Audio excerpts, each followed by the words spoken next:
The elevator doors glided open with a soft sigh, releasing the cool scent of polished marble and lilies into the hallway. From the 42nd floor, the city stretched beneath me like a river of scattered jewels, yellow cabs, crimson tail, and the pale shimmer of the East River slicing through Manhattan's steel horizon. I stepped out in my black wool coat, the late winter wind still clinging to my hair, and felt the familiar hush of the private penthouse corridor. My keycard hummed against the sensor, and the double doors unlocked with a low click. Home, at least for the moment. I had been Eleanor Rhodes for 57 years, daughter of a jazz pianist and a textile merchant, widow of financier Charles Rhodes, and matriarch of a fortune built on glass towers and careful lies. Tonight, though, I felt more like a trespasser than a queen. The air inside the penthouse carried the faint aroma of saffron and seared lamb. Someone had been cooking. My husband had been gone for 3 years, and I hadn't hired a private chef in months.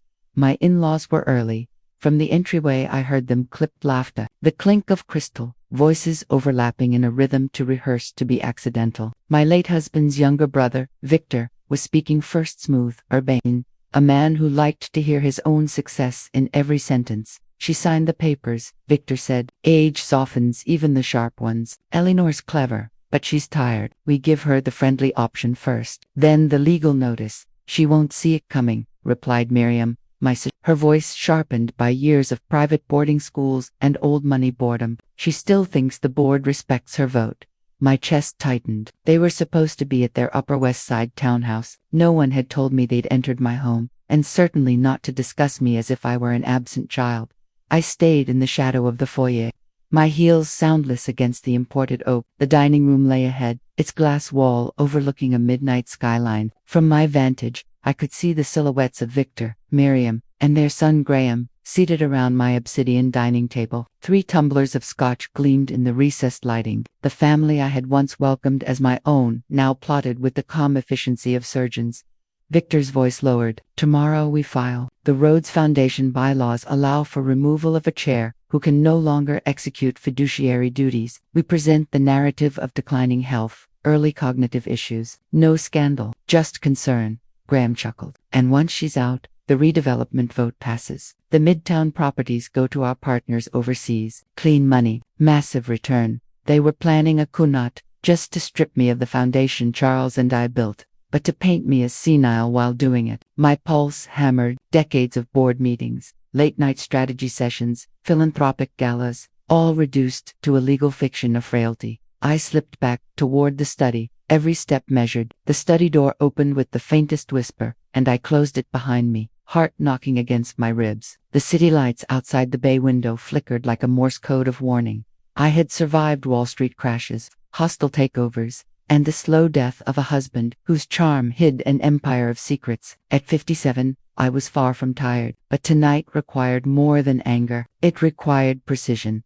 I pulled the leather-bound journal from the desk drawer, the one Charles had given me on our 10th anniversary, and laid it flat. Instead of writing, I unlocked the second drawer and withdrew a slim silver laptop of my private terminal, air-gapped from the Penthouse network. The glow illuminated my reflection in the glass, streaks of silver hair framing a face sharpened by resolve. First, proof. Without evidence, their whispers would be dismissed as paranoia. I activated the security feed. The dining room camera showed the trio leaning closer, unaware of the silent witness overhead. I routed the audio to my encrypted archive. Their words streamed into a file marked Rhodes Foundation Conspiracy. Next, the counterstroke. For years, I'd maintained a quiet portfolio beyond the foundation properties registered under layered trusts, a web of investments even Charles never fully mapped. If Victor forced a sale, the board would assume I needed the proceeds, but tonight I could move assets beyond their reach before the markets opened.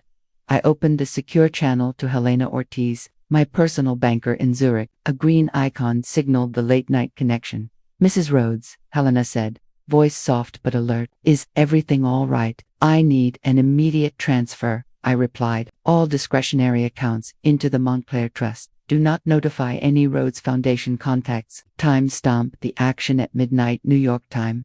Helena hesitated only a second. Understood. Authentication. I recited the passphrase Charles had never known. The line went quiet except for the muted clicks of international finance moving in the dark. The doorbell rang. I froze. The in-laws were still in the dining room. Who else would arrive at this hour? The bell chimed again, insistent. I crossed the study and eased open the hidden panel leading to the service hallway. From there, I had a view of the vestibule monitor. Detective Lena Morano, of all nights. I keyed the intercom. Detective, her voice was crisp. Ms. Rhodes, apologies for the hour. There's been an incident involving your late husband's former associate, Martin Crowe. May I come up? Victor's voice drifted faintly from the dining room. Who's at the door? I silenced the intercom and returned a whisper. One moment. Detective, Martin Crowe, Charles's shadow partner in half a dozen ventures. His name meant leverage. If the detective brought news of a scandal, it might append the foundation faster than any board vote. I made a choice. Through the service corridor, I reached the private elevator and met Detective Morano before she could ring again. She entered with a nod, coat dusted by the city's icy mist. I need a quick word, she said. Crowe was found dead in his Soho loft. Suspicious circumstances. Your name surfaced in his records financial documents, linking him to offshore accounts. Behind us, Victor called from the dining room. Eleanor, everything all right? I closed the vestibule door and lowered my voice. Detective, please, not here. Walk with me. We moved toward the terrace, the city's breath swirling in silver plumes. Over my shoulder, I caught a glimpse of Victor stepping into the hallway, suspicion sharpening his features. Detective Morano continued, unaware of the family drama unfolding a few rooms away. Crowe's ledgers reference the Rhodes Foundation. If there's anything you can tell me, I cut her off with a measured smile. Detective, I'll cooperate fully, but tonight I have guests who must not overhear a word. Victor's shoes clicked closer. Who is this? He demanded. I turned, every inch of me calm. Victor, meet Detective Morano. She's investigating a matter related to Charles's business legacy. Routine, of course. Victor's eyes narrowed. At midnight, legacy issues keep odd hours, I said. The detective glanced between us, sensing the static. I can come back tomorrow. No, I replied, letting the steel edge into my tone. Tonight is perfect. Victor shifted, uncertainty flickering across his face. The predator wasn't sure if he'd just become prey. I guided Detective Morano toward the elevator. Let's reconvene at your office at 8 a.m. I'll bring the documents you need. She nodded, reading more than I said aloud, and disappeared behind the sliding doors. Victor waited until the elevator lights faded. What documents? That, I answered, is none of your concern. The silence that followed was a living thing, heavy with unspoken recognition. He knew I had heard everything. I knew he was afraid of what I might already have in motion. Inside the study, my laptop chimed. Transfer complete. The first move was mine. Morning arrived without ceremony. A pale wash of gray over the skyline. I had not slept. The penthouse lay silent except for the occasional groan of settling steel, the kind of sound that reminds you how high above the city you really live. At 6, I brewed a single cup of black coffee and stood at the terrace windows, watching the East River turn from pewter to silver. My phone pulsed with the confirmation of every transfer, brokerage accounts, the art holdings in Geneva, the antique jewelry line item that hid several million in easily liquidated assets. All of it now rested inside the Montclair Trust, beyond the reach of anyone named Rhodes. The dining table was spotless. Victor, Miriam, and Graham had left without a note, though a faint ring of scotch remained on the obsidian surface like a bruise. Their absence did not comfort me. They were regrouping. At 7, the first call came. Eleanor, Miriam said, her voice a shade too cheerful. I hope we didn't disturb you last night. Victor wanted to drop by and talk foundation business, but it got late. I trust you're feeling well. I let the silence stretch until I heard her inhale. I am perfectly well, I replied, and I am always informed of foundation business through proper channels, not midnight conversations in my own home.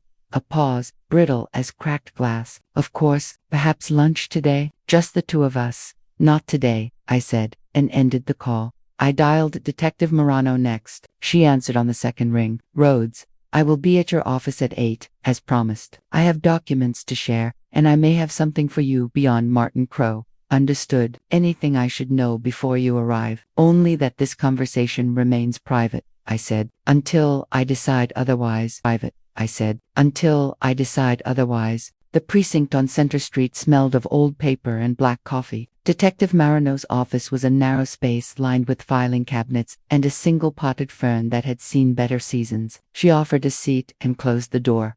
You mentioned more than Martin Crowe, she said.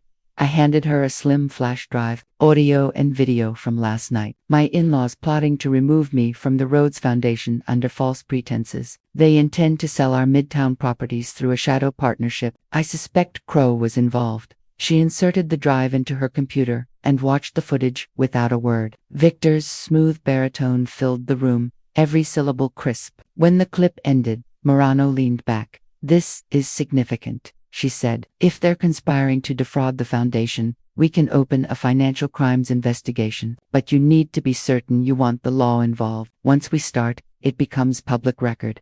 I am certain of nothing yet, I replied. What I need is leverage, quiet leverage. She studied me for a long moment. You are not afraid of them.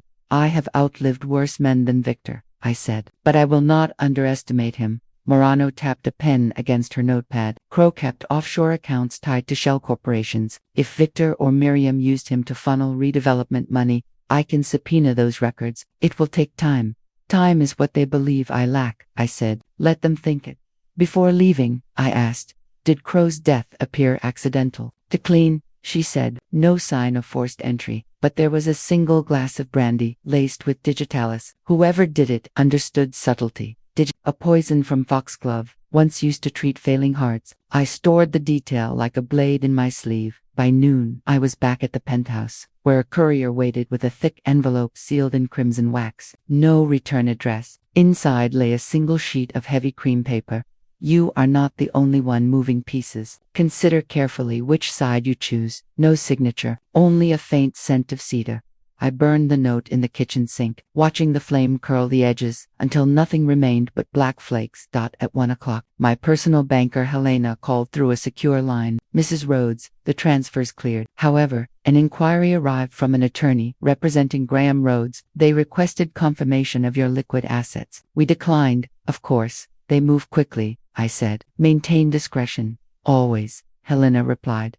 I spent the next hour drafting a statement for the foundation board, outlining a proposal to shift several Midtown properties into a community arts trust. An idea Charles once floated but never pursued. If the board adopted it, Victor's redevelopment plan would die before it began. The key was to circulate the proposal before Victor could rally his supporters. I scheduled a board meeting for Friday evening and sent encrypted invitations to the members most loyal to me. Each message included a single line: attend in person, urgent matters of integrity and legacy. As I worked, the intercom buzzed. Ms. Rhodes, the doorman said, a gentleman named Rowan Pierce is here to see you. Says it's regarding the foundation. Rowan Pierce. The name rang faintly, like a bell from another decade. He had been Charles's college friend, a venture capitalist with a reputation for precision and a taste for calculated risk. I had not seen him in years. Send him up, I said. Moments later, Rowan stepped into the living room, tall and spare, wearing a charcoal suit that fit like a second skin. His eyes held the same sharp amusement I remembered.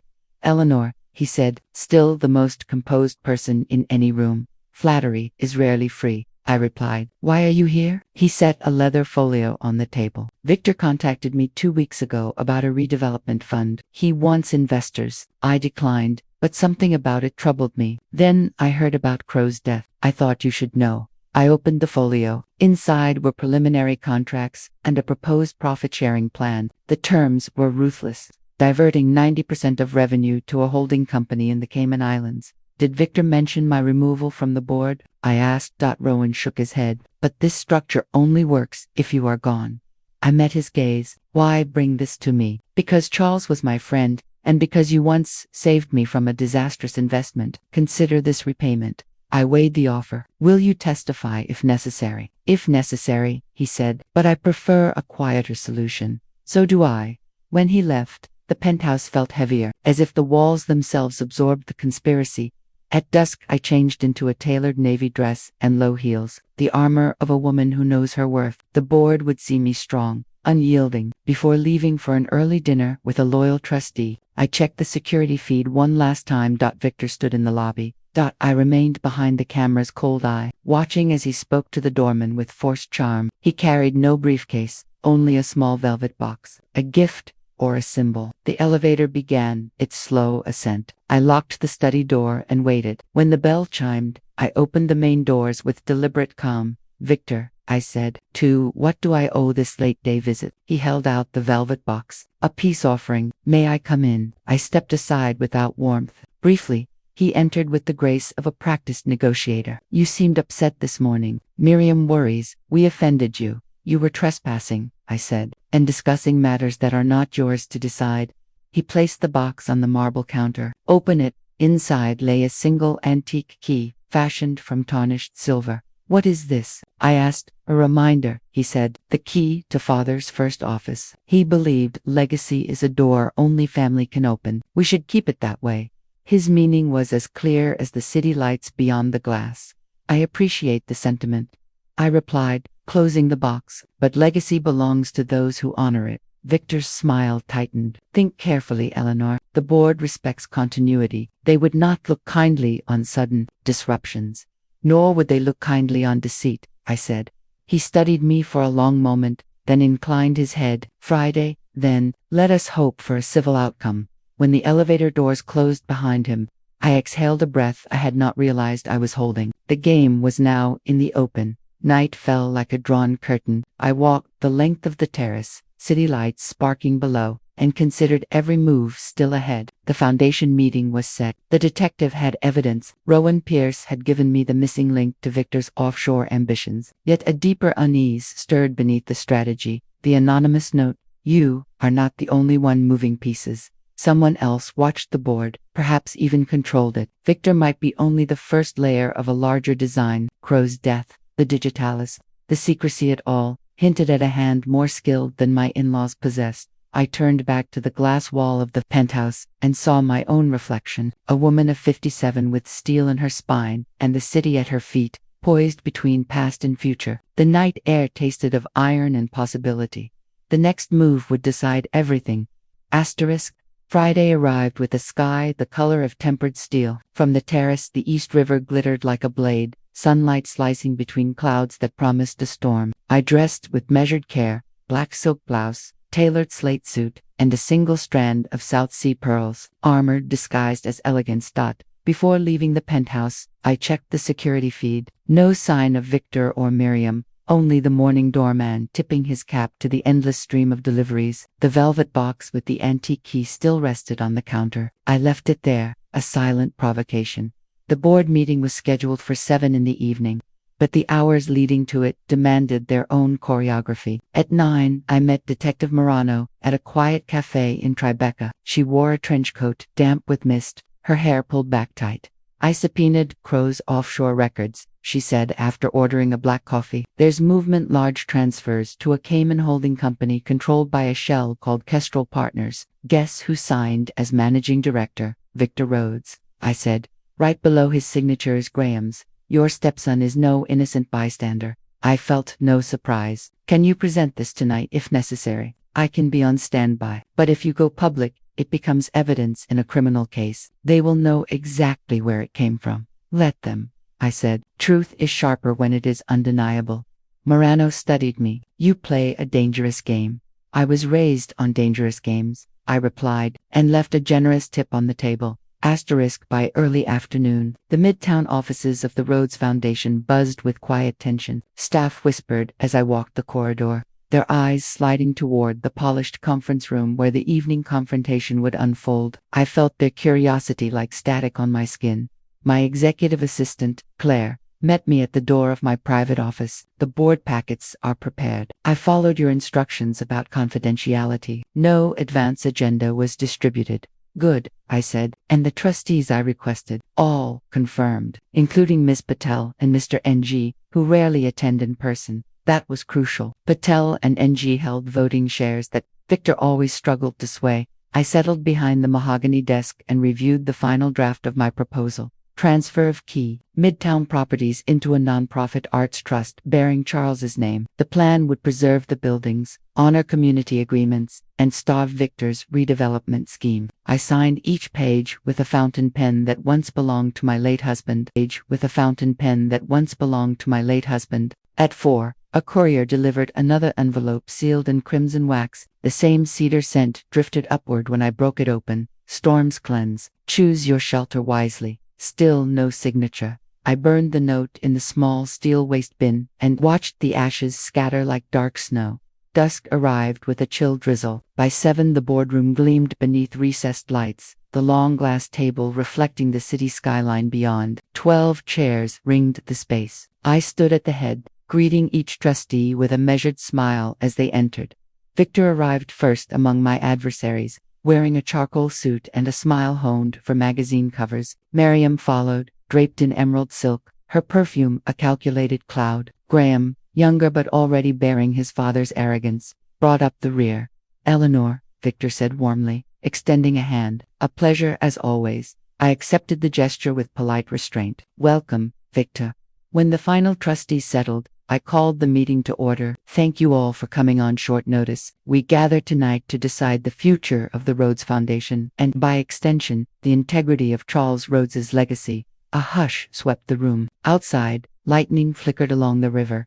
I outlined my proposal with crisp clarity: community preservation, cultural investment, transparent governance. As I spoke, I felt the board lean forward, drawn by the precision of the plan and the weight of Charles's name. Victor waited until I finished before rising. "An admirable presentation," he began, voice smooth as aged bourbon, but sentimental. "Midtown is evolving. We need redevelopment to remain relevant and solvent. My team has crafted a plan for luxury residences and high-end retail that will triple our revenue within 5 years." He produced glossy renderings of sleek towers piercing the skyline. "Progress cannot be halted by nostalgia." Before I could respond, Trustee Patel spoke. "Mr. Rhodes, we were not informed of this alternate proposal." Victor spread his hands. "The details were not ready until recently, or perhaps they were never meant for us," Patel said coolly. A flicker of irritation crossed Victor's face. "I assure you, all will benefit. Eleanor's plan, while noble, lacks financial vision." I remained standing. Financial vision does not require betrayal. Evidence has come to light of funds diverted to a shell company under Victor and Graham's control. Offshore accounts tied to Martin Crowe, who died under suspicious circumstances. I have provided this documentation to the proper authorities. Gasps rippled across the table. Victor's composure faltered. Miriam's hand tightened around her clutch. "This is a fabrication," Victor said sharply. "Detective Morano is prepared to join us at a moment's notice," I replied. "The documents bear your signatures." All eyes turned to Graham. His face flushed crimson. "This is a smear campaign," he said. "My father and I have only acted for the Foundation's good." Trustee NG leaned forward. "Offshore accounts do not suggest good intentions." Miriam tried to interject, but Victor raised a hand to silence her. His eyes met mine, cold and calculating. "You have made a grave mistake, Eleanor." "No," I said, my voice even. "I have protected what Charles built." The board whispered among themselves. Finally, Patel spoke. "I move to adopt Mrs. Rhodes's proposal and to suspend any redevelopment until a full audit is complete." NG seconded the motion. One by one, the trustees cast their votes. The majority favored my plan. The decision landed with the weight of a gavel. Victor remained standing, jaw clenched, as the board secretary recorded the result. "This is not over," he said quietly. "It is decided," I answered. "You may appeal through proper legal channels, as any citizen may." The meeting adjourned. Trustees filed out, some offering subtle nods of respect. Victor lingered until the room emptied, then stepped close enough that I could smell the faint bite of his cologne. "You think you've won," he murmured, "but storms reveal what walls cannot hide." He turned and left before I could reply. The building's private elevator carried me to the street. Rain streaked the glass, neon lights smearing into watercolor shapes. My driver opened the car door, but I waved him off. I needed the walk. I crossed toward Bryant Park, the air heavy with the scent of wet stone and roasted chestnuts from a vendor's cart. Thunder rolled above the skyscrapers. Despite the victory, a restless energy coiled in my chest. The crimson notes, the cedar scent. Victor's final words all pointed to a threat larger than one family feud. My phone vibrated. A text from an unknown number. "Shelter chosen. Pieces moved. Watch the river." I scanned the dark ribbon of water beyond the park, searching for meaning. Thought a figure approached from the shadow of a plane tree. Rowan Pierce. He carried an umbrella, but seemed untouched by the rain. "Well played," he said. "The board admired your precision." "You were not supposed to be here," I replied. "I prefer to witness history, he said with a faint smile. But something else brings me. Kestrel Partners is only part of the puzzle. There is a parent company, Aternum Holdings, registered in Liechtenstein. Crow was not the mastermind. Someone higher has been using Victor as a distraction. Who controls unknown. The records are shielded behind layers of trusts, but a name surfaced in a transfer dated last month. Rowan held out a folded slip of paper. I thought you should see it first. I opened it under the flickering park lamp. A single name stared back. Charles Rhodes. The world tilted. Charles is dead, I said. Rowan's expression held no triumph, which makes it more interesting. Either someone forged his authorization, or Charles left instructions we never discovered. Rain thickened into a downpour. I slipped the paper into my coat pocket, the ink already smudging. If this is true, everything changes. Rowan gave a single nod. The storm has only begun. He disappeared into the curtain of rain, leaving me beneath the trembling trees, heart pounding with a mixture of fear and fierce resolve. I returned to the penthouse near midnight. The city below glowed with rain-slick reflections. Inside, the velvet box still waited on the counter. I opened it again, studying the antique key. For the first time, I noticed a faint engraving along its shaften ornate letter A, entwined with an R.AETERNUM Rhodes. A clap of thunder rattled the windows. Somewhere across the East River, a siren wailed and then cut off abruptly. I stood in the silent expanse of the living room, the key cold in my palm, and understood that Charles's legacy was far more intricate than any of us had imagined. Victor's scheme was only the opening act. The true architect of this game, living or dead, had finally moved a piece. The storm outside surged against the glass, as if demanding entry. I tightened my grip on the key and prepared for whatever came next. The storm rolled through Manhattan until dawn, leaving the city rinsed clean and gleaming. I woke to a pale sky streaked with lavender and the soft hiss of tires on wet pavement far below. Sleep had been brief and restless, my mind looping back to the engraving on the antique key. The entwined letters A and RCHARLES's initials, or perhaps Aeternum Rhodes. The thought refused to settle. I brewed strong coffee and stood by the floor to see windows while the sun began its slow climb over the East River. My reflection looked back at my 57 years, etched in quiet strength, silver threading my dark hair, eyes still sharp. Last night's victory should have brought relief, but the key burned a quiet question in my palm. A discreet chime from the security system drew me to the console. An envelope had been slipped under the penthouse door. No signature, no stamp. Just heavy cream paper sealed with the same crimson wax and faint cedar scent. Inside, a single line of handwriting in deep black ink. The vault holds more than money. Midnight, Pier 17. I stood in the quiet kitchen, the message pulsing in my hand. Vault, Pier 17. The antique key's weight seemed to increase. By mid-morning, I sat in the glass office of Rowan Pierce. He listened without interruption as I recounted the message and showed him the key. "This is deliberate," he said finally, turning the key under the light. "Late 19th century design, maritime influence. Pier 17 fits the period-old shipping warehouses, private lockers, but a vault. That suggests a hidden structure beneath the pier or a secured archive.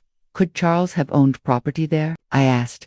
Rowan tapped at his tablet. The Rhodes Family Trust held multiple waterfront assets in the 1980s, but most were sold off. Records are hazy. Aeternum Holdings could have acquired something quietly. "Victor?" I asked. "He might not even know. Someone is drawing you, not him." I studied Rowan's composed face. "Would you come with me tonight?" "Yes," he said. "But we should prepare for more than a simple discovery. Whoever sent this expects confrontation." The day stretched like wire. I spent the afternoon at the Foundation's offices, finalizing the audit orders while whispers followed me through the corridors. Victor did not appear. Neither did Miriam. Only Graham showed his face, striding past my door with a look of simmering resentment. At 6, Detective Morano called. "Your in-laws are rattled," she said. "Victor retained a criminal defense attorney this morning. Miriam moved a significant sum out of a shared account. They're circling wagons." I received another message, I told her, reading the words exactly. "I'm meeting Rowan at Pier 17 at midnight." A pause crackled across the line. "That's risky. Could be a trap." "I know," I said, "but I need to see what Charles left behind." "I'll keep a unit nearby," she offered. "Unmarked. You won't see us, but we'll see you." "Unmarked. You won't see us, but we'll see you." "Thank you." I said, grateful for the invisible shield. Night fell with an amber haze. At 11:30, I left the penthouse in a dark wool coat, the antique warm against my palm. The city's heartbeat quickened as I headed downtown, neon signs reflecting across rain-damp streets. My driver pulled to the curb near South Street Seaport, and I stepped into the wind. Pier 17 stretched out like a ghost of old New York, timbered walkways slick from the earlier storm. Ferries moved like silent phantoms across the dark river. A few tourists lingered near the restaurants, their voices muffled by the water's low roar. Rowan emerged from the shadows near a shuttered market stall. He wore a black jacket, his eyes scanning the pier with measured calm. "Ready?" he asked. "As I'll ever be," I said. The message had mentioned a vault, but the pier appeared ordinary. Weathered planks, locked maintenance doors, the distant creak of rigging from moored boats. We walked toward the end where the river widened into dark infinity. "There," Rowan said, pointing to a narrow stairwell descending below the pier. A faded sign read, "Authorized personnel only." We descended into the cool, damp air of the understructure. The smell of salt and old wood mingled with something metallic. A heavy steel door waited at the bottom, its surface scarred with age. In the center, a keyhole gleamed. I drew the antique key from my coat. It slid in with a satisfying click. The door swung open on silent hinges. Inside lay a narrow corridor, lit by a single strip of dim emergency light. At the far end stood a second door, this one of thick reinforced glass. Beyond it, a small chamber glowed with soft amber light. Filing cabinets lined the walls, and in the center rested a weathered leather trunk. Rowan whistled under his breath. A hidden archive. We entered. The air smelled of cedar and old paper. On a table beside the trunk lay a sealed envelope marked with my name in Charles's unmistakable handwriting. My heart thudded. I broke the seal and unfolded the letter.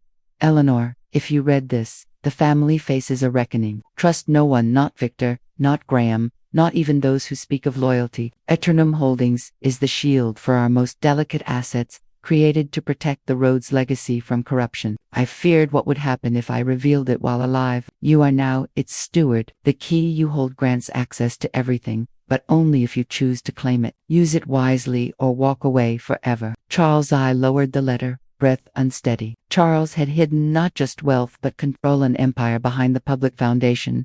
Rowan lifted the lid of the leather trunk. Inside lay bound ledgers, property deeds from international cities, and an old leather-bound journal embossed with the same intertwined initials. Before we could examine further, a faint scrape echoed behind us. Rowan spun toward the entrance. The outer door stood ajar. A silhouette blocked the corridor, broad shoulders backlit by the dim light. Victor stepped forward. "Well," he said, voice low and hard. "The widow and her hired bloodhound." I moved instinctively between him and the trunk. "You followed me, of course," he said. "Did you think you could summon me to that circus of a board meeting and not expect a response? My father told me about this place when I was a boy. I always suspected you might find it first." "This is not yours to claim," I said. Victor's gaze flicked to the trunk. "Everything Charles built is ours. You were a convenient caretaker, nothing more." Rowan shifted slightly, a silent warning. Victor's hand moved inside his coat. I felt my pulse quicken, but he withdrew only a folded document. "Eternum Holdings," he said, holding it up. "I obtained this before you even knew it existed. My father trusted me, not you. You have no idea what power lies in those papers." "Charles trusted me enough to leave the key," I countered. Victor's eyes hardened. "Then we will see who wields it." He lunged forward, grabbing for the trunk. Rowan intercepted him, the two men grappling in the narrow chamber. Metal clanged as they struck the filing cabinets. I seized the journal and the letter, clutching them to my chest. "Enough," I shouted. Victor froze, breathing hard. "You can fight, Eleanor, but you cannot hide what you now possess. Every shadow in this city will come for it. And when they do, your quiet life will burn." Rowan stepped between us again. "Leave now," he said evenly. Victor glared, but stepped back toward the corridor. "This is not over. The board is only the beginning. You have opened a door you cannot close." He disappeared into the darkness. For a long moment only the sound of the river filled the chamber. Rowan turned to me. "Are you hurt?" "No," I said, though my heart raced. "But he is right about one thing. This is only the beginning." I secured the journal and the ledgers in the leather trunk. Together we locked the vault and ascended to the pier, where the night air hit like a shock. The city stretched around us, A maze of glittering windows and unknowable motives. Detective Morano needs to see this, Rowan said. Yes, I agreed. But not all of it. Charles left this to me. Some truths must remain in careful hands. A sudden flash of light from across the river caught my eye. A single beam from a distant rooftop. Signaling once, twice, 3 times, I turned to speak. But Rowan had already noticed. We are being watched, he said.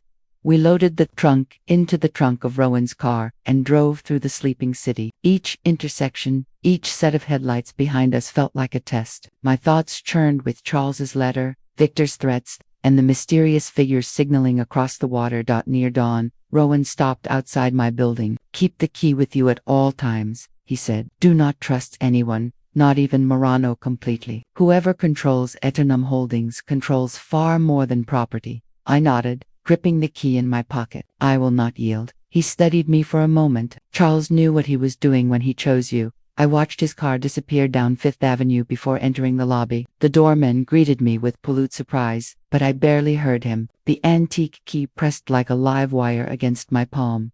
Upstairs, the penthouse smelled faintly of cedar once again. Another envelope lay on the marble counter. Crimson wax, still warm. Congratulations. The next move is yours. The handwriting was different, sharper, more deliberate, not Victor's. The city outside began to stir with morning light as I realized the truth. Charles's game reached far beyond the grave, and unseen players were closing in. I locked the door, placed the key around my neck on a thin chain, and prepared for the next battle. I wake before dawn. The city still cloaked in that eerie half-light when night surrenders but day has not yet claimed its territory. New York hums faintly beyond my penthouse windows, a low electrical current that feels like a warning. Today is the day the final piece slides into place. Today, my in-laws learn the cost of plotting against me. The plan I built has been months in motion, stitched together with the precision of a surgeon. Every account rerouted, every signature cross-checked, every lawyer bound by ironclad confidentiality agreements. The family's empire hotels stretching from Manhattan to Miami will look whole from the outside until the very moment it is not. I slip on a charcoal suit, understated yet razor-sharp. My reflection in the mirror shows a woman who no longer 57 years of survival, betrayal, and cunning stare back at me. My late husband once called me unbreakable. His family mistook that for decoration. They will learn what unbreakable truly means. By the time the elevator glides to the lobby, the doorman already knows to have a car waiting. I give him a brief nod. Morning, Mrs. Ellery, he says, voice tight with the respect of someone who senses a storm. The black town car pulls into traffic. The driver silent as instructed. I rehearse the next hours in my mind. The scheduled board meeting at our Midtown headquarters, the hidden security feed streaming to my private server, the legal documents timed to trigger electronically the moment a specific vote is cast. I imagine their faces when the floor drops out. The Ellery Tower rises ahead, 50 gleaming stories of glass and arrogance. Inside, the elevator ride feels endless. My heart pounds not with fear but with the sheer velocity of the scheme. When the doors open on the top floor, the boardroom gleams like a surgical theater. They are already gathered. Judith, my sister-in-law, wears a cream suit that tries too hard to look pure. Her husband, Daniel, leans back with a grin that belongs on a wolf. 2 other brothers, their spouses. A handful of senior executives each, one of them complicit. Each one of them certain. I am the obstacle to be removed. Margaret, Judith says, voice honeyed, we didn't expect you so early. I like to watch people when they think no one is looking. I answer. A few of them shift in their chairs. The meeting begins with false pleasantries, budgets, projections, the language of corporate theater. Then Daniel clears his throat. There's a proposal on the table, he says, sliding a folder across the polished wood. A vote of no confidence in Margaret Ellery's stewardship of the family assets. Judith leans forward, eyes bright. For the good of the legacy, she adds. We all know Margaret has been distracted since my brother's passing. The room stills. This is their strike. My cue. Asterisk. I open the folder, glance at the signatures they have already collected. 8 of them. They needed 9 to force my removal. They expect me to fight, to bargain, to beg. Instead, I stand. Interesting, I say, loud enough that the air itself seems to tighten, because, as of 7 this morning, none of you own a controlling interest in the Ellery Group. Daniel laughs, a short bark. You're bluffing. You're bluffing. I slide a second folder across the table. Court-stamped filings, transfers executed weeks ago. Every share my husband left to you has been repurchased or reallocated under clauses you never bothered to read. You came for my seat, but you sold me the floor beneath it.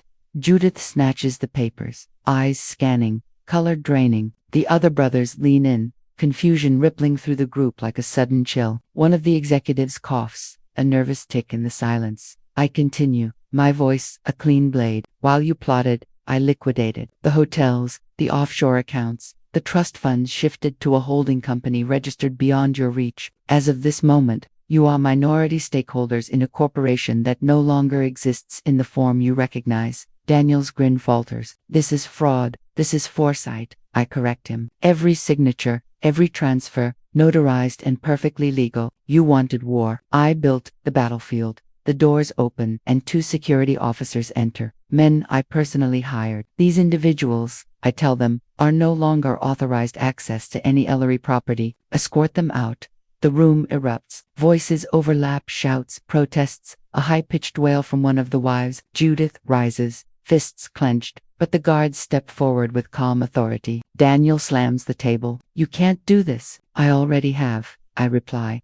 They are herded toward the door, their outrage echoing down the hallway. Judith turns back, eyes glittering with fury. You'll regret this. Perhaps, I say, but not today. When the door closes behind them, the room feels suddenly vast. I allow myself a single deep breath. My hands tremble not from fear, but from the sheer release of tension. Years of veiled insults, backroom whispers, and quiet sabotage have ended in a single morning. My private phone buzzes. It is Warren, my attorney. Executed perfectly, he says. Funds secured, holdings consolidated. You are the sole proprietor. Thank you, I answer. Initiate the next phase. Outside New York is fully awake now. I step onto the balcony that wraps around the top floor. The city stretches endless and alive, a living thing that devours the weak and rewards the ruthless. Below me, taxis weave like golden insects. Somewhere down there, my in-laws are reeling, plotting their next futile move, but I am not finished.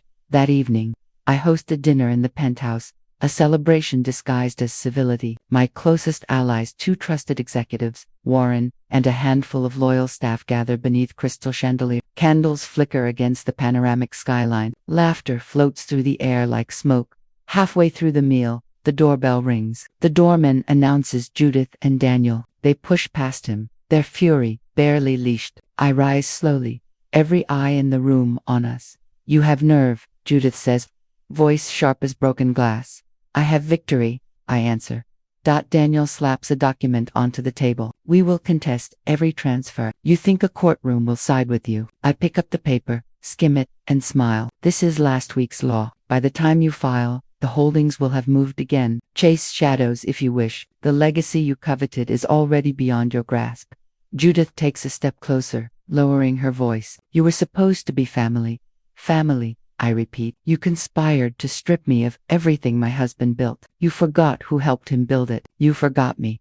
For a heartbeat, we stand locked in silent war. Then, I turn away, dismissing them as one might brush off dust. My guests resume their conversations, though I can feel the electricity crackling in the air. Later, when the night deepens and the last toast is made, I retreat to my private study. The city lights below pulse like 1,000 watchful eyes. I think of my husband, his quiet wisdom, his unwavering belief that I was stronger than I ever admitted. I whisper a promise into the empty room. It's ours, still ours. My phone vibrates once more. A secure message from Warren. Phase 2 authorized. Assets now fully under Ellery Global Holdings. Congratulations. I close the phone and let the quiet settle around me. The storm has passed, but the victory is not merely in the wealth or the legal triumph. It is in the knowledge that I refuse to be erased. Outside, the first streaks of dawn begin to cut across the Hudson, painting the sky in fierce orange. The city belongs to those who claim it without fear. Tonight, it belongs to me. And when my in-laws awaken tomorrow to find every door closed, every account frozen, and every lawyer outmaneuvered, they will understand what I have known all along. The legacy of this family was never theirs to ruin. It was always mine to defend. The morning after the dinner feels electric. as if the city itself has paused to watch what happens next. A winter wind presses against the floor-to-ceiling windows of my penthouse, rattling the glass with a low, urgent hum. I stand barefoot on the marble floor, coffee in hand, gazing at the skyline. Last night I won, but power is never a single victory. It must be guarded. It must be sharpened. The phone rings at 6. Only one person calls this early. Margaret, Warren says, without greeting. They have already filed for an emergency injunction. Expected, I reply. Which court? State Supreme, Manhattan. They claim you abused fiduciary duty and exercised undue influence over your late husband's estate. I let the words settle like stones in a river. Do they have a judge yet? Not one who will entertain it. Your documentation is airtight. Still, they are trying to spin the press. Judith contacted a reporter at the Chronicle. Then we go public before they do. I say, draft a statement for release in 3 hours. It must sound gracious, but final. No war talk. Only facts and closure on it. He says, I hang up and call my assistant, Leela. She answers on the first ring. Voice bright despite the hour. Yes, Mrs. Ellery. Schedule a press conference at the Ellery Hotel Ballroom for noon. Invite key financial journalists and to television networks. Make sure the backdrop displays our new name, Ellery Global Holdings. Understood. I slip into a dark blue sheath dress and a tailored coat. Every line of the outfit chosen to project strength without ostentation. My reflection shows a woman carved from steel and intent. My husband used to joke that the city ran on caffeine and audacity. Today I bring both. By 8. The first headlines hit the financial wires. Ellery family rift boils over. Reporters camp at the base of my building. Cameras flash. As I step into the waiting car, I keep my chin high, offering no comment. Inside the vehicle, I check messages. Friends and distant cousins send a mixture of congratulations and caution. Some simply write one word. Bravo. The Ellery Hotel Ballroom glitters beneath crystal chandeliers when I arrive. My staff has worked with military precision. Cameras line the back wall, microphones cluster at the podium, and the new logo glows across a massive screen. I take a moment to breathe in the charged air, then step forward as the clock strikes noon. Good afternoon, I begin, voice steady and clear. As many of you have heard, certain members of the Ellery family have challenged my stewardship of our holdings. Today, I wish to clarify our position. The Ellery legacy remains unified, strong, and positioned for global expansion under a single, clear structure. Ellery Global Holdings, of which I am the sole owner and chief executive. A sea of flashes erupts. Hands rise. Mrs. Ellery, a reporter calls. Your in-laws allege coercion. How do you respond? Every action taken complies fully with state and federal law. I answer. The transitions were planned with transparency and with the best interests of our employees and investors. Personal disputes are regrettable but will not hinder progress. Another voice cuts through. Did you anticipate this confrontation? I anticipated growth. I say, growth sometimes reveals those who prefer conflict to creation. The press conference ends with a wave of calculated applause from my staff. As I step away from the podium, I catch sight of Judith and Daniel at the back of the room. They are not invited, yet they stand like dark punctuation marks amid the bright lights. Judith's expression is a mask of fury. Daniel's jaw tightens until the skin around his temples pulses. I walk directly toward them. Cameras pivot, eager for a confrontation. You are trespassing, I say quietly enough that only they hear.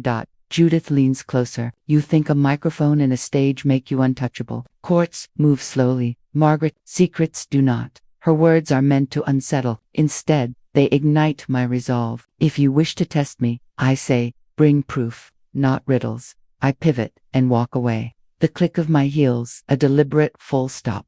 Back in the penthouse, dusk settles like indigo velvet. The city's pulse quickens with the approaching night. Warren calls again. They failed in court today. Judge dismissed their injunction outright, but Judith contacted a private investigator. They are digging for anything: tax, irregularities, old business disputes, personal history. I have nothing to hide, I say, but double-check the charitable foundation records from the years before I married. I want no surprises. He hesitates. Margaret, you have already won. You do not need to keep fighting this hard. I fight because they are still moving pieces on the board, I reply. I will not wait for the next strike.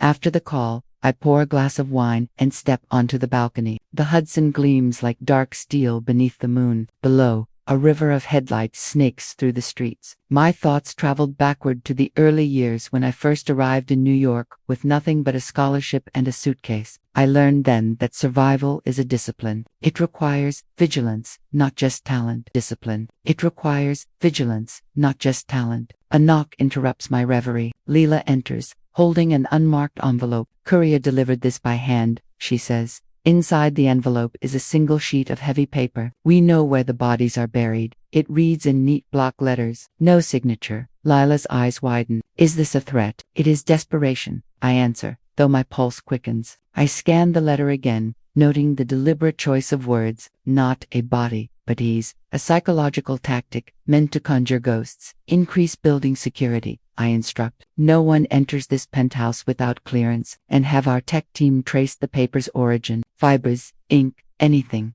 When she leaves, I sit alone, the letter on the table like a dark seed. My in-laws are losing in court and in business, so they are reaching for fear. They underestimate how intimately I know the currency of intimidation. Hours pass. At midnight, the city quiets to a low rumble. My phone vibrates with a secure message from an unknown number. Check your husband's safe. The safe. It sits behind a panel in the study, a relic of my husband's meticulous habits. I have opened it only once since his death. Heart pounding, I press the concealed latch and swing the panel aside. Inside rests a leather-bound folder and a small flash drive. The folder contains old property deeds and a sealed letter addressed to me. I break the seal. My husband's handwriting flows across the page. Margaret, if you are reading this, you have already faced what I feared. My family will come for what we built. Trust no one but yourself. The drive contains evidence of financial crimes committed by Daniel and Judith years ago. Use it only if you must. I always believed you would know the right moment.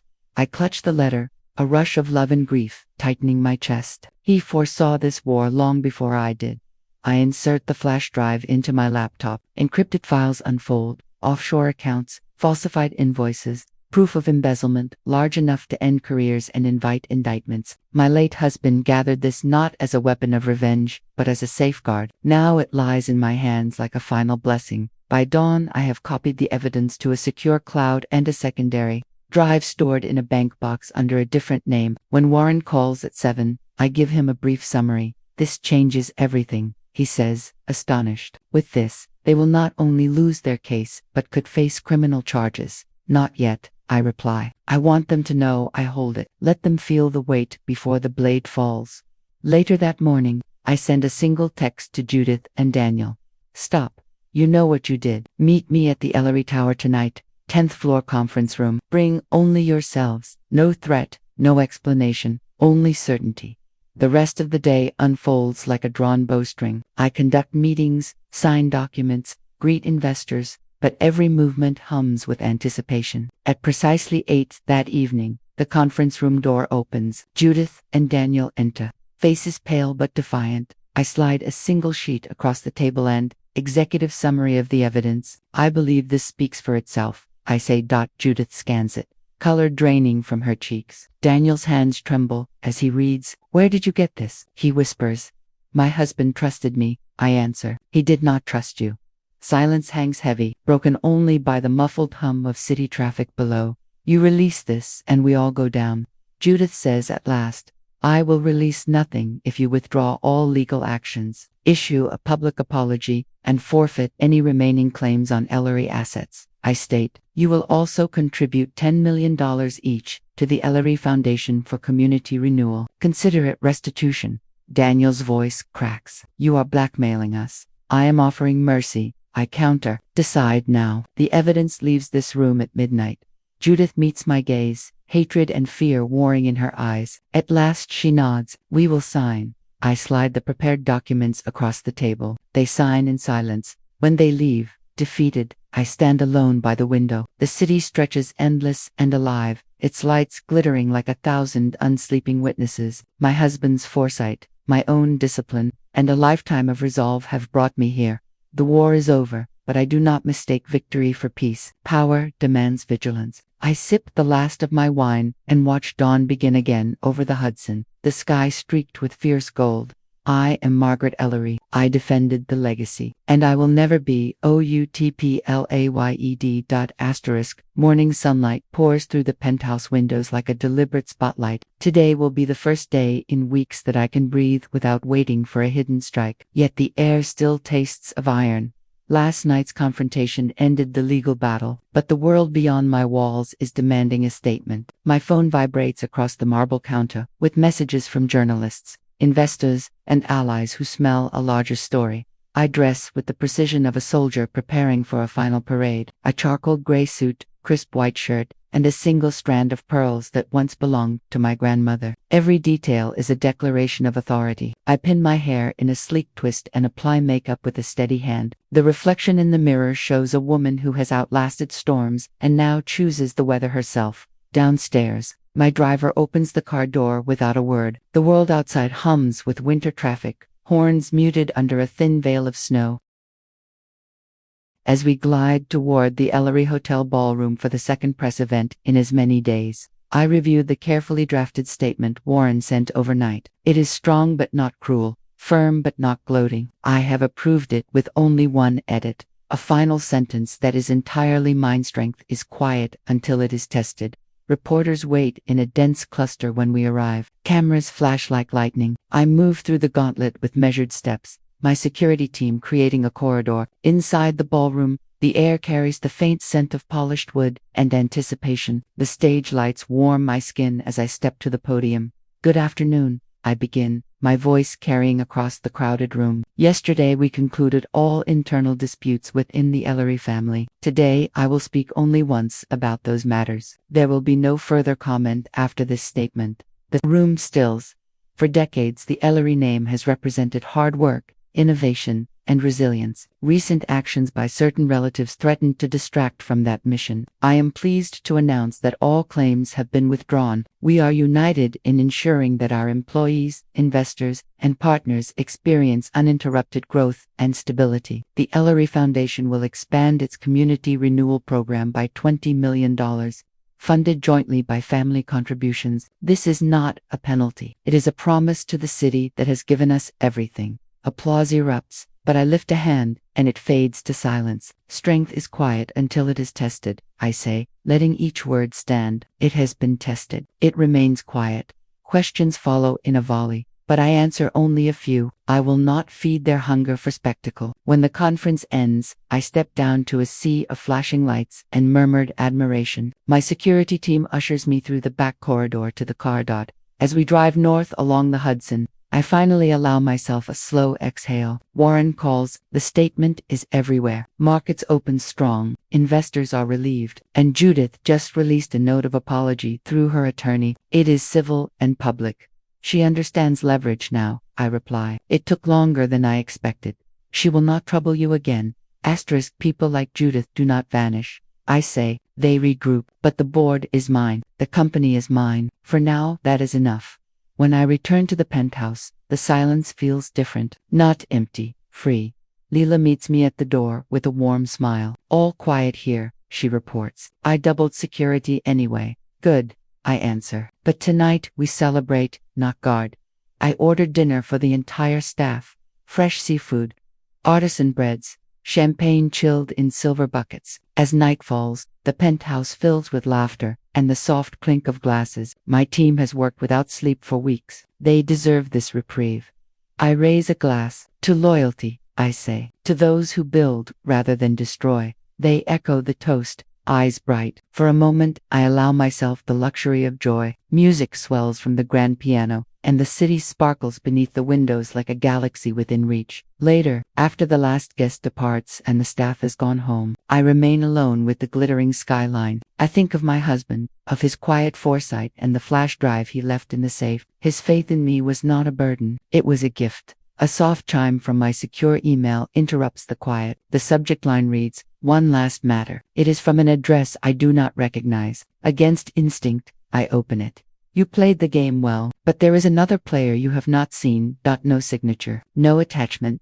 My heart beats once, heavy and deliberate. I check the headers. The message originated from a relay in Berlin, masked through several servers. Tracing it will take time. I step to the window again. Below, The city glows like a living organism, beautiful and dangerous. I have dismantled Judith's assault, exposed Daniel's crimes, and claimed control of an empire. Yet someone else is watching, someone who understands the game well enough to leave no name. I close the laptop and pour a final glass of champagne. Victory remains mine tonight, but the letter is a reminder. Power is not a possession, it is a practice. Tomorrow, I will begin the next practice. For now, I lift the glass to the city and to the unseen challenger, a silent salute to the endless dance of ambition. The night air through the open balcony door is cold enough to sting, but I welcome the sensation. It keeps me awake, it keeps me ready. I am Margaret Eller. I have defended the legacy, and I will not sleep while the game continues. The email haunts me through the night. You played the game well, but there is another player you have not seen. I wake before dawn. The sky over Manhattan an indigo bruise. The penthouse is silent except for the whisper of the heating system. I make coffee and drink it black, standing by the glass wall, while the city shakes itself awake. For weeks, I believed the war with Judith and Daniel marked the end of my struggle. Now I know it was only the first act. By 7 I am seated at the long conference table in my private office. Leela enters with a tablet. I ran a trace, she says. The email bounced through 3 anonymous servers before landing here. The origin shows Berlin, but it could be a mask. Could we dig deeper? I ask. Our cybersecurity firm is already on it, but whoever sent this knows what they're doing. Warren arrives a moment later, carrying a folder thick with printed reports. I have preliminary findings, he says, dropping into a chair. 2 possibilities. Either someone inside your late husband's old European network, or a rival investor looking to exploit the family chaos. I studied the folder, pages of bank transfers, meeting notes, and a handful of names I have not heard in years. One stands out, Klaus Richter, a former partner of my husband during his early expansion into European markets. We severed contact long ago after Richter's questionable dealings with Eastern consortiums. Richter, I say aloud. Warren nods. He has resurfaced in Berlin, quietly buying up distressed assets. Some of those assets once belonged to Ellery Global, and there is chatter about him seeking revenge for past business losses. My pulse quickens. Set up a meeting with him. Warren blinks. In Berlin. You want to walk into his territory? Yes, I answer. If he is the player I have not seen, I will see him now. By afternoon, my jet is fueled and ready. I travel light. 1 leather suitcase, a tailored black coat, and the flash drive that holds the evidence against Judith and Daniel, encrypted and hidden in a false compartment. If Richter is behind the email, he must believe I remain vulnerable. I intend to show him otherwise. The flight across the Atlantic is a stretch of quiet calculation. I review old contracts my husband signed with Richter, noting clauses and concessions that might have bred resentment. I also reread the mysterious email until the words blur. Another player? What game is he planning? Berlin greets me with cold rain and a sky the color of slate. My driver, a discreet professional hired through Warren's contacts, escorts me to the Hotel Adlon, a place of marble floors and hushed corridors. I request the suite overlooking the Brandenburg Gate. The view is a lesson in endurance. Stone archways, standing through centuries of upheaval. At 8 in the evening, a note slides under my door. Elegant cream paper, a single sentence in precise German. Meet me at midnight. No signature. TEUFELSBERG. The old Cold War listening station. A hill built from the rubble of World War II. The choice of location is deliberate, a reminder of surveillance and buried secrets. I dress for the cold black wool coat, leather gloves, flat boots for climbing, and instruct the driver to wait near the base of the hill. The night is sharp, the air laced with pine and damp earth. I ascend the cracked path alone, my breath rising in clouds. But the listening tower looms above like a skeleton of steel and concrete. Wind whistles through broken windows, carrying the faint echo of long-dead signals. At the top level, a figure stands silhouetted against the city lights. Klaus Richter, I call. He turns, his face pale in the moonlight, features sharp as a hawk's. Margaret Ellery, he says, his accent clipped. I wondered if you would come. You sent the email. I wanted to see if you still possessed courage. He smiles without warmth. You always did. What game are you playing? I ask. He steps closer, boots crunching on broken glass. Your husband cost me a fortune when he withdrew from our Baltic venture. Now the empire is yours. I intend to claim what was denied me. You waited decades for this. I waited for weakness, he replies. Judith and Daniel gave me hope, but you surprised me. You dismantled them with elegance. I study him, searching for the trap. If revenge is your motive, why warn me? Because I want more than revenge, he says. I want partnership with you. The proposal hangs in the cold air. You send a threat and then offer alliance. I say, explain. He spreads his hands. The old world is shifting. Markets crumble. New powers rise. You have resources and nerve. I have reach across Europe. Together we could control corridors of trade your husband only dreamed of. And if I refuse, his eyes glint. Then I release documents proving the Ellery family engaged in covert deals with regimes under sanction. True or false does not matter. Headlines destroy faster than courts. I feel a flare of anger, but I keep my voice calm. You underestimate me. My husband documented every partnership, including yours. I have proof of your own dealings, offshore laundering, illegal acquisitions. If you push me, I will crush you. He studies me for a long moment, then laughs softly. There is the Margaret I remember. Perhaps we will always be opponents rather than allies. Perhaps. I agree. The wind rises, rattling the metal frame around us. I step closer, holding his gaze. You wanted to know if I would come. I came.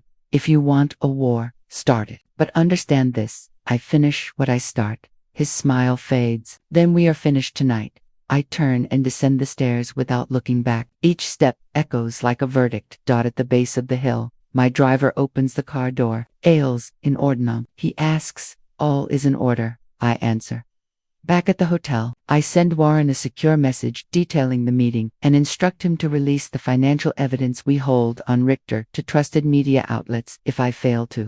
Check in within 12 hours. Insurance, nothing more. Sleep comes in shallow fragments. Berlin's night sounds are unfamiliar, a mix of distant sirens and the hum of late trams. I wake at dawn to a message on my phone. Perhaps another game, another day. Safe travels. No signature. At the airport, I board the jet with a steady heart. The city recedes beneath a pale winter sky. I feel neither triumph nor fear, only the steady rhythm of strategy continuing. Power is movement. It is never static.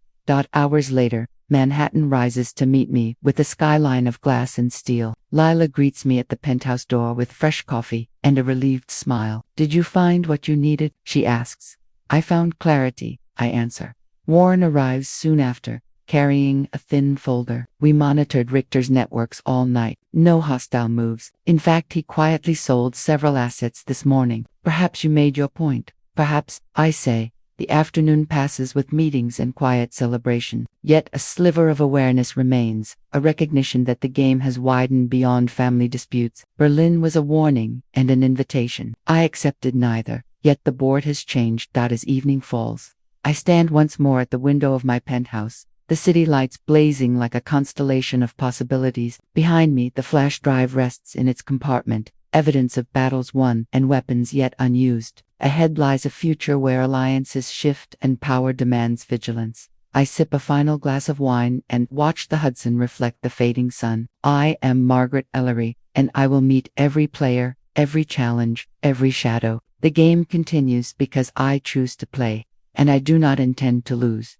Asterisk. The weeks after the will was executed and the trust was locked in felt like walking through a city of glass. Everything sparkled on the surface, but I could hear the faint crackling underneath, as though one wrong step might shatter it all. New York was alive with the same rhythms as always, horns blaring, skyscrapers glittering, endless streams of people moving through the avenues. Yet for me, every day carried an undercurrent of war. I had wealth secured, my independence fortified, and the walls of my penthouse wrapped around me like a fortress. But the threats did not vanish with the stroke of a lawyer's pen. My in-laws were still circling, like vultures unwilling to admit the body was no longer theirs to feed on. They attempted new tactics. My sister Nella, who once barely looked me in the eye, suddenly began sending me long, syrupy texts about family unity and healing. She invited me to brunches, charity luncheons, even yoga classes. My brother-in-law sent flowers with cards claiming he had been misunderstood. Their messages reeked of false humility, and though I deleted most without a second thought, part of me wanted to see how far they would go to disguise their venom. At night, I still dreamed of their plotting whispers, the memory of their voices slicing through the air. That night I overheard them. I would wake up, drenched in sweat, staring at the high ceilings of my bedroom,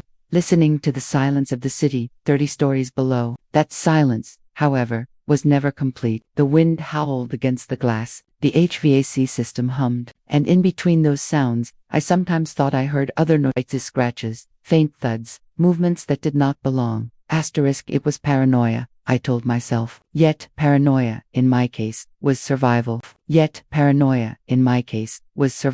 One particular evening in December, the penthouse felt colder than usual. The windows reflected back the glittering skyline, but my attention was fixed on a small red light blinking from the far corner of the living room. At first, I thought it was a reflection, some glint off the glass table. Then I realized it was moving ever so slightly. My chest tightened. I walked closer, heels clicking against the marble floor, and there it was, a tiny camera, no larger than a bottle cap, wedged discreetly between two beams. The betrayal of finding that device inside my sanctuary nearly broke me. But I did not scream. I did not even flinch. Instead, I removed it carefully, slid it into a velvet pouch, and placed it in the safe with my most valuable jewels. If my in-laws wanted to watch me, let them think they had succeeded. They had forgotten that information flows both ways. I hired a private security consultant the very next morning. His name was Adler, a former intelligence officer with ice blue eyes, and the kind of calm that comes only from a man who has seen far worse than family betrayal. He swept the apartment and uncovered 3 more devices to audio bugs and 1 additional hidden camera, all cleverly disguised within fixtures and vents. Whoever had planted them was not an amateur. Adler's questions were simple. Who would want to spy on me? Who had access? The list was obvious, and I gave it to him without hesitation. My in-laws had underestimated me again. They thought I would cower at being invaded, but they had instead lit a fuse. Adler began building a dossier, tracking their movements, analyzing their contacts. He warned me this was more than a petty inheritance squabble. Someone had invested money and skill into surveillance.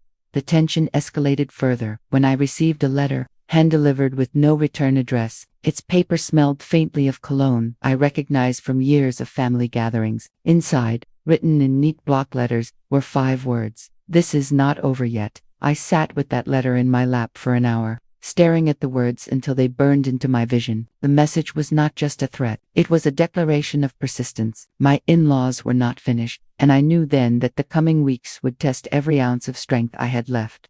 Christmas approached, and with it came an invitation I could not ignore. They were hosting a family reconciliation dinner, a grand gesture meant to display unity to the outside world. The media loved stories of wealthy families putting aside differences, and they were counting on me either declining, thus looking guilty, or attending, which would allow them to stage whatever performance they had prepared. Against Adler's advice, I accepted. I needed to see them face to face again, to measure their resolve and their desperation. I needed to remind them, and perhaps myself, that I was not afraid. The night of the dinner, I dressed in a long black velvet gown with emerald earrings that caught the light like daggers. My driver opened the door to their mansion, and I stepped out into the icy air, my breath curling like smoke. Cameras flashed. Reporters shouted questions about family feuds and forgiveness. I smiled but did not answer, letting my silence speak louder than any quote. Inside, the atmosphere was thick with false cheer. My sister-in-law rushed to greet me, her embrace tight and saccharine, her perfume cloying. My brother-in-law poured me a glass of wine with exaggerated warmth. My nephews and nieces played their roles, all smiles and laughter. Yet beneath it, I could feel the undercurrent, the barely contained hostility pulsing like a hidden drumbeat.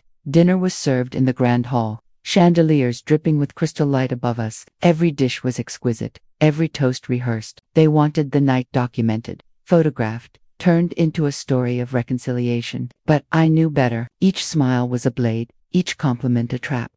Halfway through the evening, my sister-in-law leaned close, her voice low enough for only me to hear. "You may think you've won, but you'll never belong here. No amount of money will change what you are to us." I turned my head, met her eyes, and replied softly, "I don't need to belong, I just need to survive longer than you." Her smile faltered, but she recovered quickly, raising her glass as though I had just paid her a compliment. The photographers caught the moment, unaware of the venom underneath. When I left that night, escorted once again by my driver, I knew the war had only deepened. They had failed to frighten me, failed to exclude me, and now their only option was escalation. Adler warned me of possible legal maneuvers, smear campaigns, even physical intimidation. None of it surprised me. What did surprise me came 2 weeks later, on a quiet January evening. Adler handed me a folder containing evidence he had gathered: bank transfers, phone records, photographs. The surveillance had not been planted by my in-laws directly, but through a private contractor they had hired. The payments had been routed through shell companies.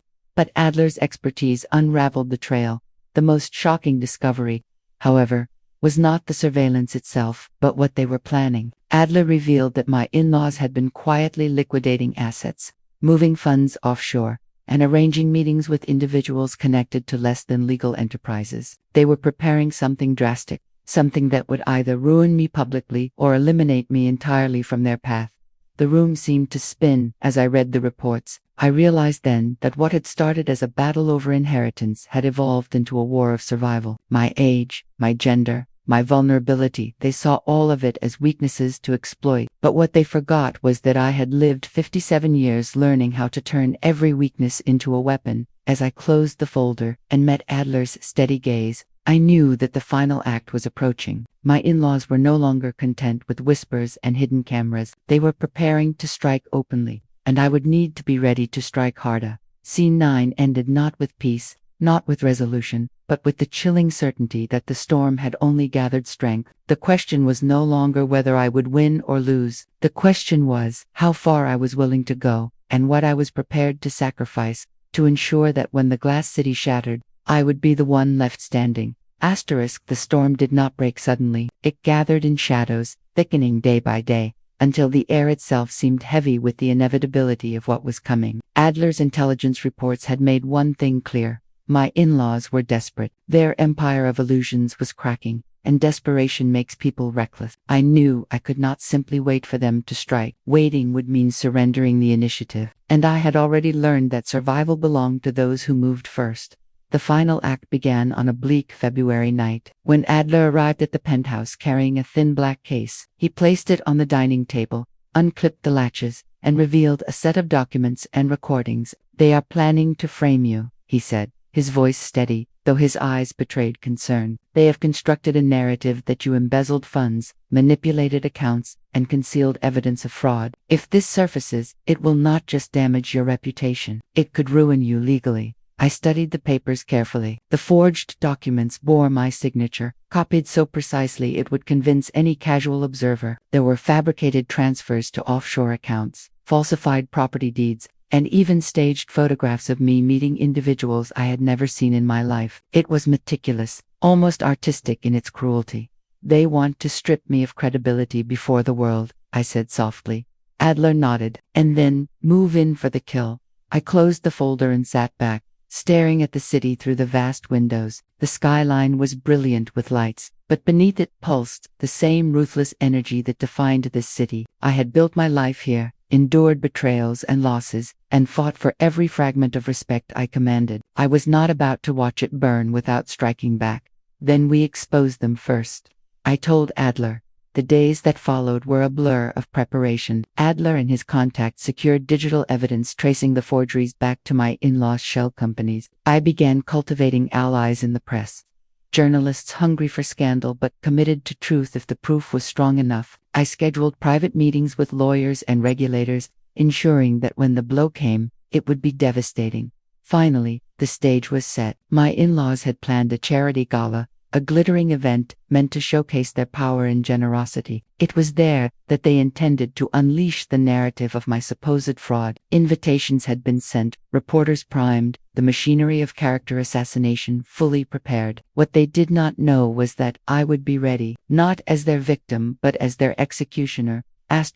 The night of the gala, I dressed in silver silk that shimmered with every movement, a deliberate choice to stand out against their black tie camouflage. My emerald earrings caught the light with every turn of my head. When I arrived, the cameras swarmed, and I allowed myself to be photographed, each flash freezing me as the picture of elegance and control. Inside, chandeliers rained gold upon the ballroom, waiters glided with trays of champagne, and the city's elite mingled beneath the illusion of civility. My in-laws greeted me with rehearsed warmth, their smiles sharp as razors. My sister-in-law kissed my cheek, whispering, "Enjoy the evening."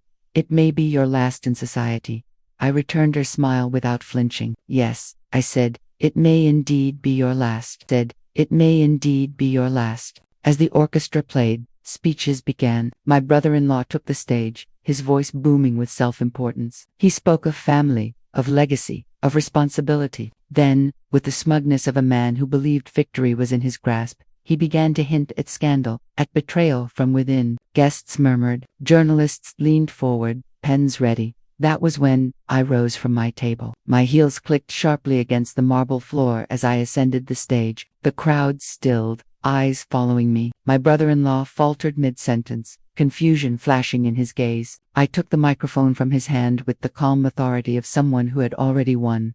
Before you hear more lies, I said, my voice cutting through the hall, you deserve the truth. Gasps rippled through the audience. I signaled to Adla, who stepped forward with a laptop connected to the projection screens. In an instant, the walls of the ballroom glowed with images, bank statements, email chains, contracts, all tracing the scheme back to their shell companies, their signatures, their instructions to contractors. Every detail was laid bare, undeniable and devastating.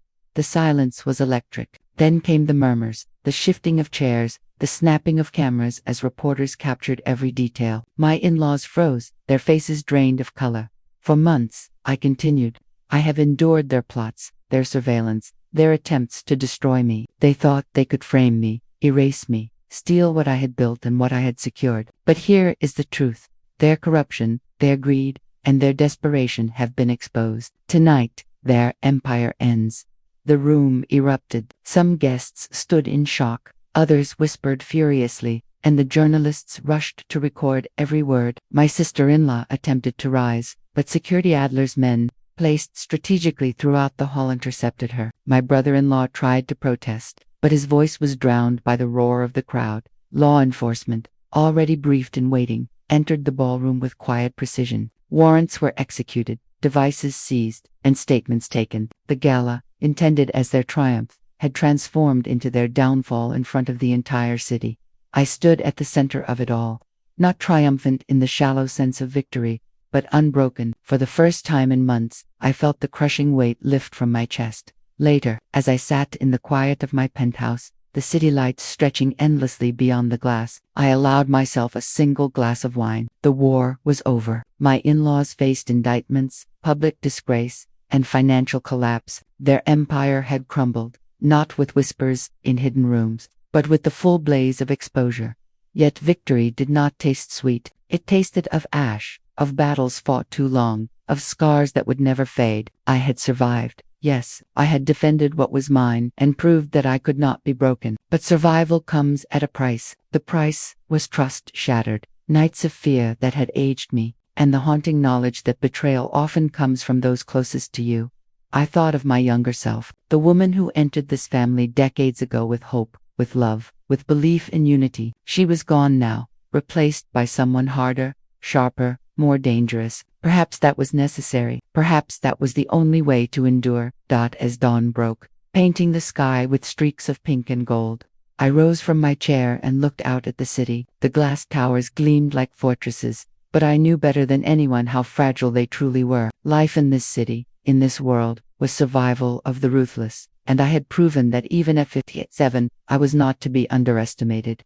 The phone rang once more, a journalist seeking a statement. I answered calmly, my voice steady. Tell them, I said, that I am still standing, and I will not fall. I hung up, placed the phone down, and let the silence wash over me. The war was finished, but the lesson remained, carved deep into my bones. Trust no one blindly. Protect what is yours fiercely, and when the vultures circle, show them you have claws of your own. That was the end of my story. Not a fairy tale, not a tragedy, but a survival. And survival, I learned, is the greatest triumph of all.